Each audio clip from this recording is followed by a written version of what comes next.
पाकिस्तान की करते हैं, जिसके टुकड़े टुकड़े करने के लिए, टुकड़े टुकड़े होने के लिए अब वहां के लोग ही आगे आ रहे हैं और सीधे सीधे कह रहे हैं कि अगर पाकिस्तान के हुक्मरान नहीं सुधरे तो उनके खिलाफ कदम उठाएंगे और पाकिस्तान के टुकड़े होने से कोई नहीं रोक सकता है।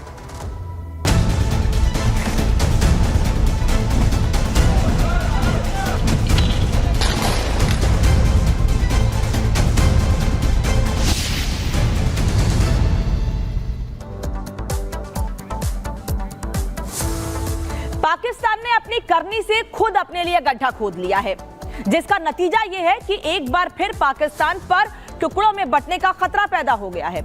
ऐसा हम क्यों कह रहे हैं इस रिपोर्ट में समझिए, क्योंकि पाकिस्तान के लोग ही पाकिस्तान के खिलाफ खड़े हो गए हैं।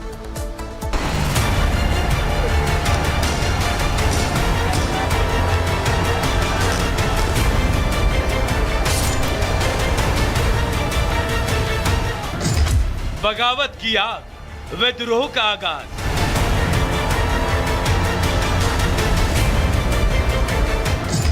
धधकता पाकिस्तान, आगे खूनी संग्राम।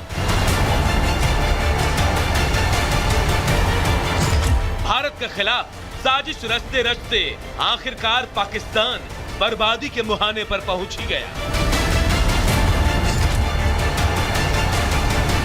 दूसरे के घरों में सेंध लगाने की साजिश रचते रचते आखिरकार खुद पाकिस्तान के एक बार फिर टुकड़ों में बंटने की स्थिति पैदा हो गई है।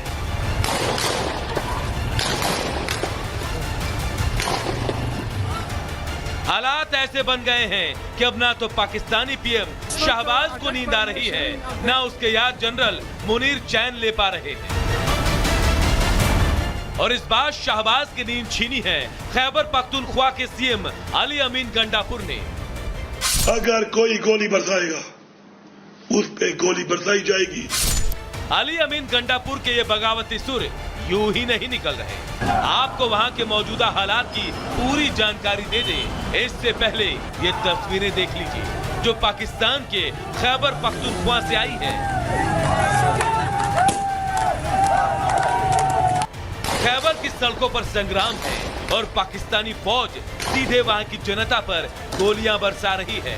कई लोग मारे जा चुके हैं और कई गायब हैं, जिसका असर है कि खैबर के लोगों ने, वहां के सीएम ने शहबाज सरकार के खिलाफ बगावत का बिगुल फूंक दिया है। पाकिस्तान में गृह युद्ध की आहट। पाक में अब गंडापुर वर्सेस शहबाज। रिपोर्ट के मुताबिक पीएम शहबाज खैबर पख्तूनख्वा में भड़के विरोध से ऐसे घबराए हैं कि उन्हें हालात को देखते हुए इस्लामाबाद में कई अपने कार्यक्रम रद्द कर दिए और हालात समझने के लिए जनरल मुनीर को तलब कर लिया। हालांकि शहबाज का यह डर बेवजह भी नहीं है, क्योंकि कई मोर्चों पर चुनौतियों का सामना कर रहे पाकिस्तान के कई राज्यों में यही स्थिति है। पहले बलूचिस्तान और अब खैबर। अगर कोई गोली बरसाएगा उस पे गोली बरसाई जाएगी। तुम एक गोली चलाओगे हम 10 चलाएंगे, तुम एक टीयर गैस मारोगे हम 10 मारेंगे, तुम एक लाठी मारोगे हम 10 मारेंगे। सीएम अली अमीन गंडापुर ने पीएम शहबाज को सीधा संदेश देते हुए कह दिया कि अब उनके सामने इनकलाब के अलावा कोई दूसरा रास्ता नहीं बचा है। इतना ही नहीं, सीएम गंडापुर ने शहबाज सरकार को आखिरी चेतावनी देते हुए ये भी कह दिया कि अब बहुत जल्द वो पाकिस्तान यानी अपने हक पर भी कब्जा करके रहेंगे। ये पाकिस्तान हमारा है, ये पंजाब भी हमारा है, सिंध भी हमारा है, बलूचिस्तान भी हमारा है, पख्तूनख्वा भी हमारा है, कश्मीर भी हमारा है, बल्तिस्तान भी हमारा है। मैं पूरे पाकिस्तान को मुबारकबाद देता हूँ, सलाम पेश करता हूँ कि आप डटे हुए हैं अपनी आजादी के लिए। जाहिर है खैबर में बगावत की ये चिंगारी एक दिन में नहीं भड़की है। इसके पीछे पाकिस्तानी सरकार और वहां की फौज का नापाक गठजोड़ है। इसे बचाए रखने के लिए पाकिस्तानी फौज के साथ मिलकर शहबाज सरकार खैबर के लोगों की हत्या कर रही है। बहरहाल पाकिस्तान के 2 राज्यों में बगावत का बिगुल बज चुका है। अब देखना यह है कि शहबाज आवाम का विद्रोह शांत करने के लिए कुर्सी छोड़ते हैं या अपने मुल्क को टुकड़ों में बंटता देखना पसंद करते हैं। Bureau report, Republic Bharat. हालांकि पाकिस्तान में विद्रोह कोई नई बात नहीं है, लेकिन इस बार पाकिस्तान में विद्रोह के हालात क्यों बने हैं, उसके टुकड़े टुकड़े होने का अंदेशा क्यों जताया जा रहा है, सिलसिलेवार तरीके से आपको समझा देते हैं। दरअसल पाकिस्तान में दो राज्यों में बगावत का बिगुल सामने आया है। बलूचिस्तान और खैबर पख्तूनख्वा में बलूच प्रदर्शन कर रहे हैं, आजादी की मांग कर रहे हैं। बलूची जुल्म से चाहते हैं आजादी, लेकिन वो उनको मिल नहीं रही है। खैबर में भी आम लोगों पर जुल्म किए जा रहे हैं। खैबर में विरोध की चिंगारी उठी है और पाकिस्तान में दो मोर्चों पर बगावत हो गई है। टुकड़े टुकड़े होगा पाकिस्तान, इसीलिए हम कह रहे हैं क्योंकि पाकिस्तान में खैबर पख्तूनख्वा बलूचिस्तान के लोग इसके पहले भी सड़कों पर उतरकर वहां की सरकार के खिलाफ अपनी आवाज बुलंद करते रहे, क्योंकि अत्याचार होता रहा है। अब आपको बताते हैं कि अभी पाकिस्तान में क्या हुआ है। वैसे तो पाकिस्तान में समय समय पर कुछ ना कुछ होता ही रहता है, ऐसा देश है, लेकिन अभी क्या हुआ है जल्दी से आपको बता देती हूँ। खैबर पख्तूनख्वा में लगातार हिंसा हो रही है। वहां के सीएम अली अमीन गंडापुर ने दावा किया है कि कार्यकर्ताओं की हत्या की जा रही है। किसकी? उनकी पार्टी के कार्यकर्ताओं की हत्या की जा रही है। यह भी कहा गया है कि अभी जो ताजा स्थिति है उसमें हर 3 किलोमीटर पर उनके कार्यकर्ताओं पर हमला किया गया है, जिससे 50 से अधिक कार्यकर्ता घायल हो गए हैं, जिससे नाराजगी बढ़ती जा रही है।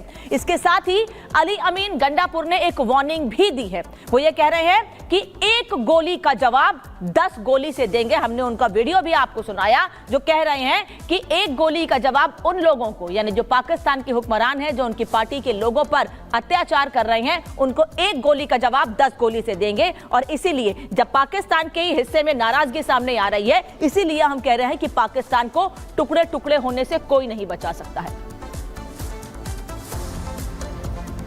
चलिए बढ़ते आगे, बात करते हैं बांग्लादेश की, जहां के नई सरकार के अंतरिम सरकार के मुखिया ने लेबनान में नसरल्ला मारा गया और भारत में मातम शुरू हो गया है। विशेष समुदाय के नेताओं के आंख के आंसू सूख नहीं रहे हैं, बल्कि छलकते जा रहे हैं। उत्तर प्रदेश से लेकर कश्मीर तक नसरल्ला की मौत के 3 दिन बाद भी मातम पुरसी जारी है। सवाल यह है कि आखिर आतंकियों से मोहब्बत क्यों है?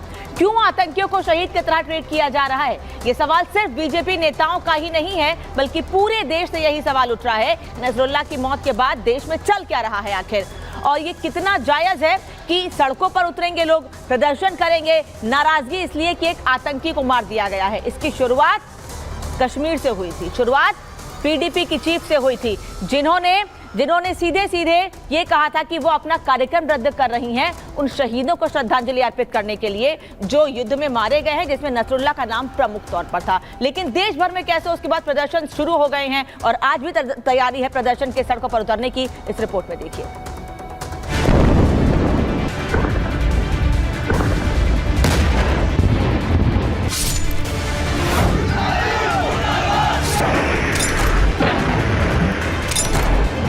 हिजबुल्लाह चीफ को मारा है, हर घर से हिजबुल्लाह निकलेगा। I am talking to the Israel, the chief minister of Israel. मैं हर उस इंसान से बात कर रही हूँ जो फलस्तीन के खिलाफ है। असली हम शहादत वादा से नहीं डरते, बल्कि शहादत ही हमारा ईमान है। और जो शहीद होते हैं उनको खुदा से रिज़्क मिलती है और वो जिंदा होते हैं। और ना हम पीछे हटने वालों में से है और ना डरने वालों में से, बल्कि हम डट कर मुकाबला करने वालों में से। इजरायली सेना के हमले में हिजबुल्लाह चीफ नसरल्लाह और उसकी बेटी की मौत हुए 3 दिन गुजर चुके हैं, लेकिन उसकी मौत का मातम मनाने का जो सिलसिला भारत में बीते शनिवार से शुरू हुआ है, वो खत्म होने का नाम ही नहीं ले रहा। हिजबुल्लाह के मुजाहिदों, हम तुम्हारे साथ हैं। हिजबुल्लाह के हमदर्दों को जैसे पानी भी नहीं पच रहा, वो सारा काम धाम छोड़कर नसरल्लाह की मौत का मातम मनाने में लगे। क्या दिल्ली, क्या यूपी और क्या कश्मीर, हर जगह यही हाल।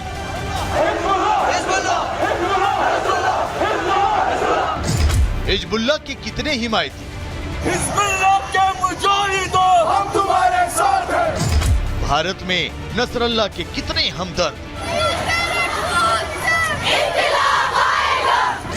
मौत लेबनान में, हंगामा भारत में क्यों? देश में राष्ट्रगान गाने में जिनकी घिघी बन जाती है, वो लगातार नसरल्लाह की मौत पर आंसू बहा रहे हैं। कश्मीर से मातम पुरसी का जो सिलसिला शुरू हुआ है, उसकी जद में यूपी, दिल्ली समेत कई राज्य आ चुके हैं। लखनऊ की सड़कों पर तो 2 दिन पहले जो मातम कुर्सी की तस्वीरें आई उसे पूरे देश ने देखा, लेकिन नसरल्ला के हिमायतियों का मन इससे भी नहीं भरा। वो सोमवार को राजधानी दिल्ली में भी जुट गए। उन्होंने यहाँ भी एक श्रद्धांजलि सभा का आयोजन कर डाला, जिसमें लोगों ने आंसू भी बहाए और नसरल्ला की शान में कसीदे भी पढ़े, जैसे नसरल्ला हिजबुल्लाह का चीफ ना हो बल्कि कोई फरिश्ता हो। और यही बात देश प्रेमियों को हजम नहीं हो। खासकर बीजेपी तो इसे लेकर